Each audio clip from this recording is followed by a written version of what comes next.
Tidak ada anak normal yang suka hutan di malam hari. Apalagi hutan di pinggir desa yang sejak lama disebut sebagai tempat terkutuk. Tapi Raka berbeda. Usianya baru 8 tahun, tubuhnya kecil dan suaranya selalu pelan. Sejak ibunya meninggal setahun lalu, Raka sering menyendiri. Ayahnya bekerja sampai larut, meninggalkan Raka sendirian di rumah kayu tua yang berderit setiap kali angin malam berhembus. Bagi warga desa, anak itu aneh. Terlalu pendiam, terlalu sering menatap kosong ke arah pepohonan gelap di ujung jalan. Hutan itu disebut hutan Tegal Ireng, tempat di mana ternak hilang tanpa jejak, tempat di mana anjing menolak menggonggong saat bulan purnama, dan tempat di mana, menurut bisikan orang dewasa, manusia serigala tinggal. Raka mendengar semua cerita itu, tapi anehnya, ia tidak pernah merasa takut. Malam itu, bulan hampir penuh. Cahaya pucatnya menyinari jalan tanah desa. Raka berjalan sendirian, membawa senter kecil yang baterainya hampir habis. Bukan untuk bermain, ia sedang mencari kucingnya, Putih, yang tak pulang sejak sore. "Putih," panggilnya pelan. Angin menggerakkan dedaunan, bau tanah basah memenuhi udara. Di kejauhan, terdengar suara ranting patah. Anak-anak lain akan lari. Raka justru melangkah masuk ke hutan. Semakin dalam, suara desa menghilang. Tak ada jangkrik, tak ada burung malam. Hanya sunyi yang terasa terlalu sadar akan kehadirannya. Senter Raka berkedip, lalu mati total. Saat itulah, ia mendengar napas berat. Bukan napas manusia, terlalu dalam, terlalu pelan. Seperti dada besar yang menahan amarah. Raka membeku. Di balik semak, dua mata kuning menyala, memantulkan cahaya bulan. Sosok besar perlahan bergerak maju. Tingginya hampir 2 kali Raka. Tubuhnya tertutup bulu gelap, moncongnya panjang, dan giginya terlihat jelas saat bibirnya terangkat. Manusia serigala. Legenda yang ditakuti desa itu nyata, berdiri tepat di depannya. Raka tidak teriak, tidak lari. Air matanya memang jatuh, tapi kakinya tetap diam. Makhluk itu berhenti. Kepala besarnya miring sedikit seolah bingung. "Aku cuma nyari kucingku," kata Raka terbata-bata. Suaranya kecil tapi jujur. Untuk sesaat, dunia seolah menahan nafas. Lalu sesuatu yang tak pernah diceritakan dalam legenda terjadi. Manusia serigala itu mundur 1 langkah. Dan di balik mata buasnya, tersimpan sesuatu yang jauh lebih mengerikan daripada amarah. Kesedihan. Raka berdiri terpaku di tengah hutan. Tubuh kecilnya gemetar bukan karena dingin, melainkan karena sesuatu yang tak pernah ia bayangkan benar-benar berdiri di depannya. Manusia serigala itu tidak menyerang, tidak menggeram. Ia hanya berdiri, menatap Raka dengan mata kuning yang menyala redup di bawah cahaya bulan. Udara di sekitar mereka terasa berat, seolah hutan sendiri sedang menunggu satu kesalahan kecil untuk berubah menjadi mimpi buruk. Raka menelan ludah, tangannya mengepal erat di sisi tubuhnya. Aku nggak mau ganggu," katanya pelan. "Aku cuma nyari Putih." Nama kucing itu meluncur begitu saja, polos dan rapuh. Sesuatu di wajah makhluk itu berubah. Rahangnya yang terbuka perlahan menutup. Taringnya masih terlihat, tapi tidak lagi siap menerkam. Ia menunduk. Gerakan itu membuat Raka terkejut. Bukan karena ancaman, melainkan karena sikap itu terlihat menyesal. Dari balik bayangan pepohonan, terdengar suara lirih. "Meow." Raka menoleh. Di balik akar pohon besar, Putih muncul. Bulunya kotor dan ekornya mengembang ketakutan. Raka berlari kecil menghampirinya, mengangkat kucing itu ke dadanya. "Syukurlah," bisiknya. Saat ia menoleh kembali, manusia serigala itu masih di sana. Lebih dekat sekarang. Bau tanah, darah lama dan hutan basah tercium jelas. Raka seharusnya lari. Semua cerita desa berkata begitu. Tapi kakinya tidak bergerak. "Kamu nggak jahat ya?" Tanya Raka ragu-ragu. Pertanyaan itu menggantung di udara. Manusia serigala itu menutup mata sesaat, lalu menggeleng pelan. Gerakan kecil, tapi cukup. Sejak malam itu, Raka mulai sering ke hutan. Ia selalu datang sebelum malam benar-benar gelap, membawa bekal kecil, roti, air, kadang sisa ikan. Manusia serigala itu selalu muncul dari arah yang sama, tak pernah mendekat terlalu cepat, seolah takut membuat Raka lari. Mereka tidak berbicara, tidak dengan kata-kata. Tapi Raka mulai mengerti. Ia melihat luka lama di dada makhluk itu. Bekas jerat, bekas peluru, bekas tebasan parang. Semua sembuh setengah, meninggalkan bekas kasar di balik bulu tebal. Pasti sakit, gumam Raka suatu sore. Manusia serigala itu menoleh cepat. Matanya membesar. Lalu ia duduk perlahan. Gerakan yang kikuk seperti lupa bagaimana caranya menjadi tenang. Raka tersenyum kecil. Ia menamai makhluk itu Paman. Bukan karena tahu siapa dia, tapi karena rasanya tepat. Di desa, bisikan mulai terdengar lagi. Ayam hilang, kambing ditemukan mati, jejak kaki besar muncul di pinggir ladang. Kepala desa mengumpulkan warga.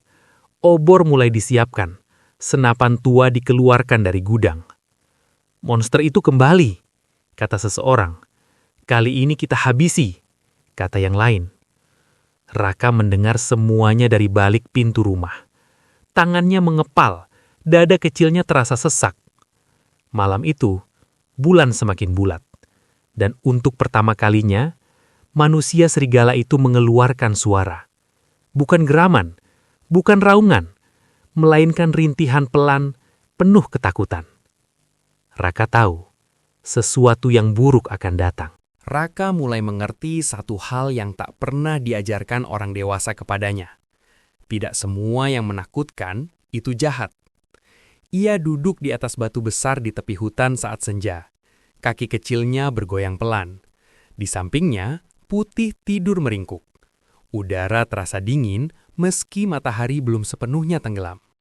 Dari balik pepohonan, suara langkah berat terdengar. Perlahan, hati-hati. Manusia serigala itu muncul. Kini, Raka tidak lagi terkejut. Jantungnya masih berdebar, tapi bukan karena takut. Makhluk itu berdiri beberapa meter darinya, lalu berlutut. Gerakan yang semakin sering ia lakukan, seolah mencoba mengecilkan tubuh raksasanya agar tidak tampak mengancam. "Kamu datang lagi," kata Raka pelan. "Mereka nyari kamu di desa." Mata kuning itu menyempit, telinganya bergerak. Ia tahu. Manusia serigala itu lalu menoleh ke arah hutan yang lebih dalam. Ia berjalan beberapa langkah, berhenti, lalu menoleh kembali ke Raka. Mengangguk pelan. Isyarat. Raka ragu sesaat, lalu berdiri dan mengikutinya. Mereka masuk lebih jauh ke hutan Tegal Ireng, ke tempat yang bahkan orang dewasa pun tak pernah datangi. Pohon-pohon tua berdiri rapat, akar mereka menjalar seperti ular. Di sana tersembunyi sebuah gubuk reyot, setengah runtuh, tertutup lumut dan dedaunan. Manusia serigala itu berhenti di depan gubuk. Dengan satu gerakan pelan, tubuhnya mulai berubah. Bulu menyusut, tubuh besar mengecil, tulang berderak dengan suara mengerikan.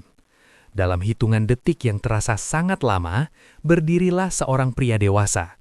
Telanjang, kurus, penuh lama-lama. Raka terdiam.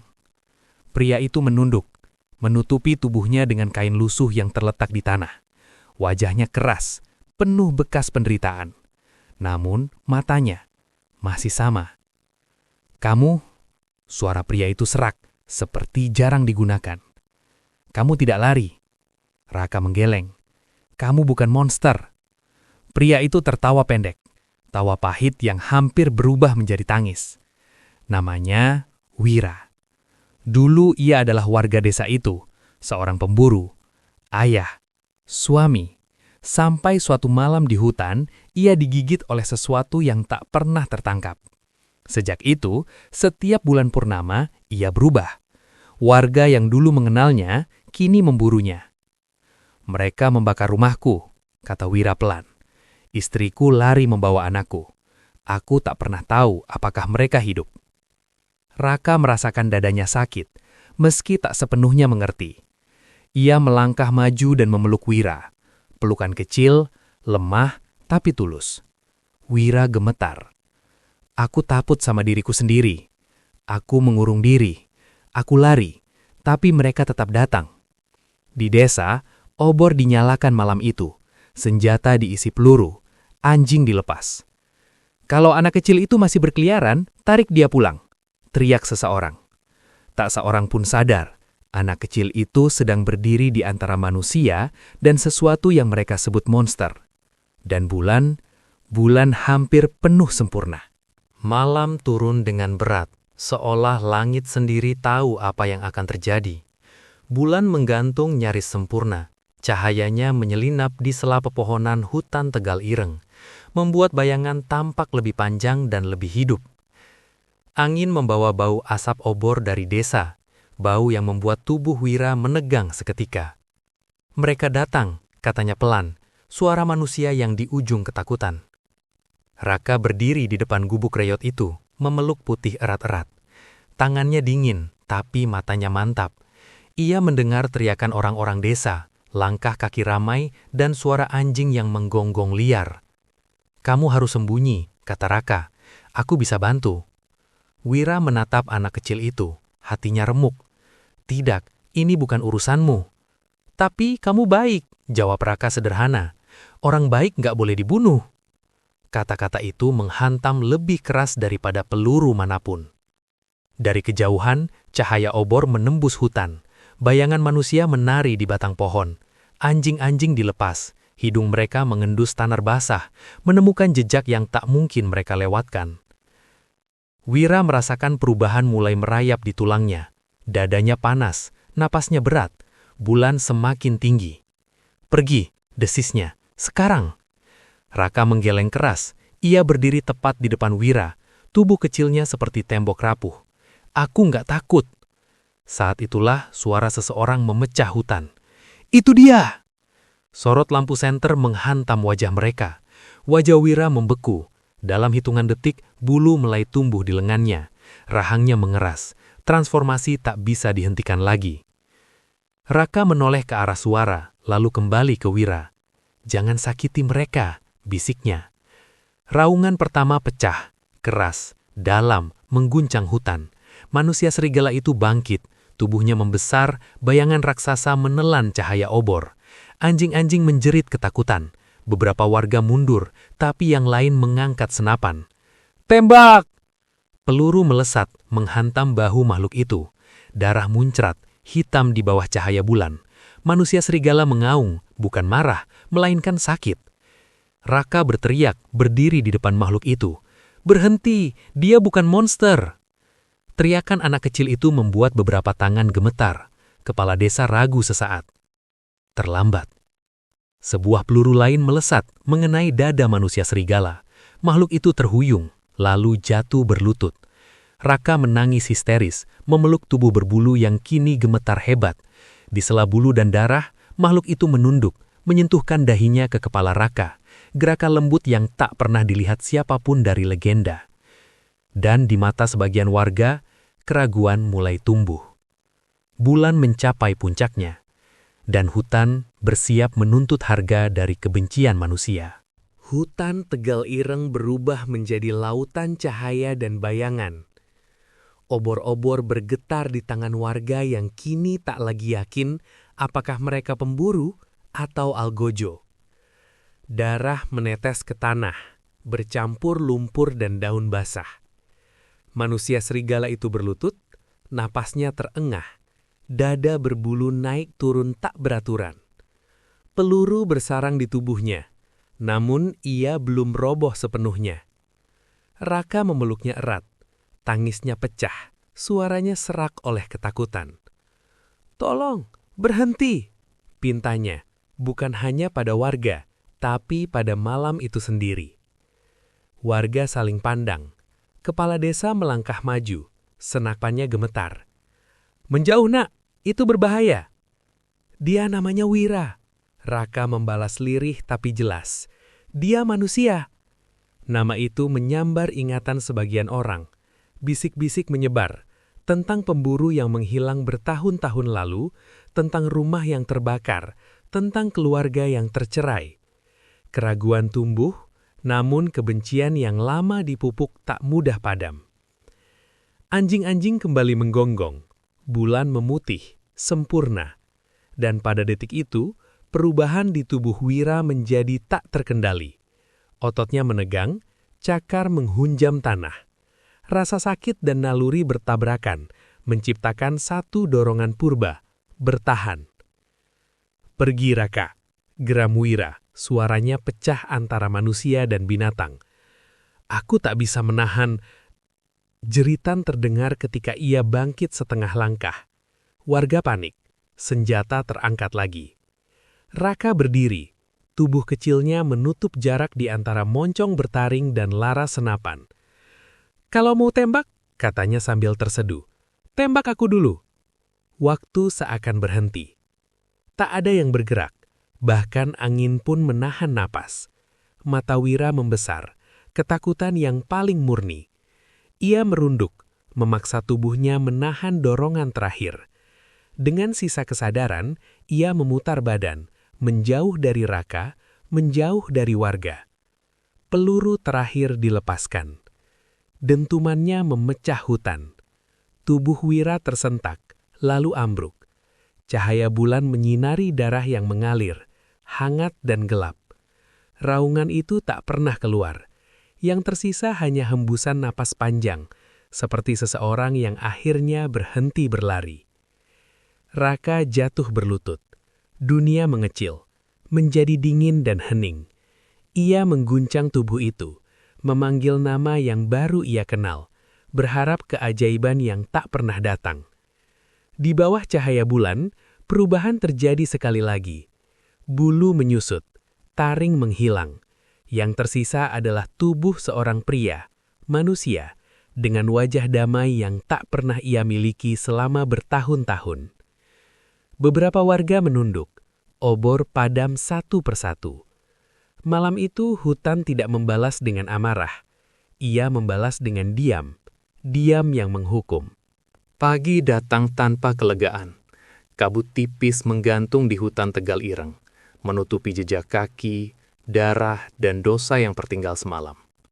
Warga pulang satu persatu tanpa bicara. Obor tinggal arang, senjata disimpan kembali seolah tak pernah diangkat. Tak ada perayaan, tak ada kemenangan. Hanya keheningan yang terlalu berat untuk disebut damai. Raka duduk di tanah, memeluk Putih. Di depannya, liang dangkal telah digali. Wira, seorang pria bukan monster, dibaringkan dengan sederhana. Kepala desa berdiri kaku, menatap nisan kayu tanpa nama. Tak ada doa keras, hanya gumaman pendek yang terdengar seperti permintaan maaf yang terlambat. "Maafkan kami," bisik seseorang. Tak jelas kepada siapa. Raka tak menangis lagi. Air matanya sudah habis malam itu. Matanya kosong, menatap tanah seolah menyimpan rahasia yang tak akan ia serahkan. Ketika liang ditutup, ia meletakkan sesuatu di atasnya. Kain lusuh yang dulu menutupi tubuh Wira. Satu-satunya benda yang tersisa dari hidup yang direbut perlahan. Hari-hari berlalu. Hutan Tegal Ireng kembali pada rutinitasnya. Tapi ada yang berubah. Anjing-anjing tak lagi dilepas saat purnama. Obor tidak dinyalakan. Orang-orang menutup jendela lebih awal, bukan karena takut pada hutan, melainkan pada ingatan mereka sendiri.